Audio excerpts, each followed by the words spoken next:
Over the last week, thousands of people have been laid off from companies such as Gap, Dropbox, and Lyft. Many of those individuals were likely offered severance packages. But did you know that you may be able to negotiate some parts of that severance package? Yahoo Finance contributor Mandi Woodruff-Santos is here to tell us what we need to know. She's also the co-host of the Brown Ambition podcast. Mandi, it's good to see you. So what are the sort of things that people might have on the table to negotiate in a severance package?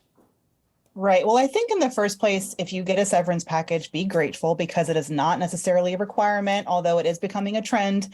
Companies want their employees who are being let go to at least go away with something so they're not, dragging the companies online, which I definitely don't recommend. I think number one on employees' question is, can I negotiate how much I get? There's good and bad news here. Depending on the size of the company and the size of the layoffs, you may be able to ask for more. But if you're part of a mass layoff, like we're seeing at these tech companies, it's unlikely that they're going to make an exception just for you. Does it hurt to ask? Probably not. That's why I encourage workers to definitely take their time to read their packages before they sign them. Beyond the actual pay, think outside the box. What about if you have equity? What about if you have equity that's not vested yet? You may get them to accelerate your vesting periods. You can cash out before your last day.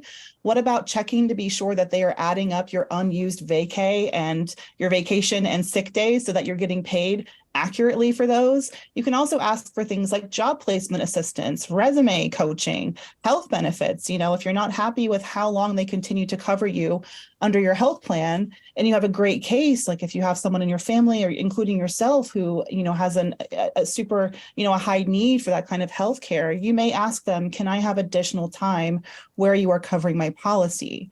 Even a bonus payout. There's more than you can negotiate. I want people to think outside the box than just the actual check that they're going to walk away with. I mean, I think a lot of people, unfortunately, when they do find themselves in this position, they're in a state of shock. They don't know what to do. They can't believe that they just heard the words that they are being laid off. Why is it important not to rush in and sign anything right away?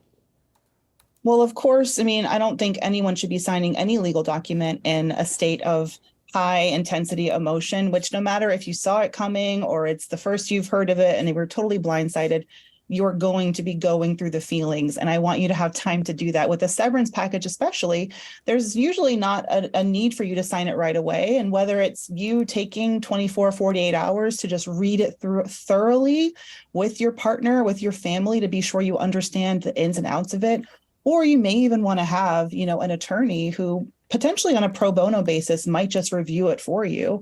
It's smart to take your time and to review it because it is a legal document. And they may even be asking you to do something like sign a non-disclosure agreement where you can't talk bad of the company or, just not necessarily work for their competitors. So those are some clauses you really want to pay attention to. That's why I absolutely encourage you not to rush to give that John Hancock. And Mandi, when it comes to some of there was one caveat that jumped out to us here in your piece, and it said success isn't guaranteed. Why do you say that, and what do you mean by that?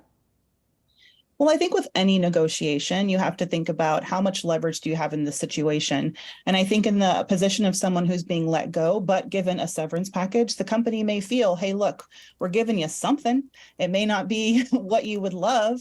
And especially like I stated earlier, if you're part of a huge company that has done mass layoffs, those have been extensively reviewed, potentially by the board, certainly by the higher ups in an HR, by their legal department. They're not going to want to go and tinker individual, severance agreements for individual people. So you may have to adjust your expectations of, am I going to get a one-off deal here? Because if word gets out that they gave, Mandi a big bump in severance pay, then everyone else is going to be lining up down the block, right? So you want to go in with realistic expectations and just genuinely think of what would put you in the strongest position so you can chart a new path for yourself and go into this new chapter strong. Certainly important things to be thinking about. Mandi Woodruff-Santos, as always, thanks so much.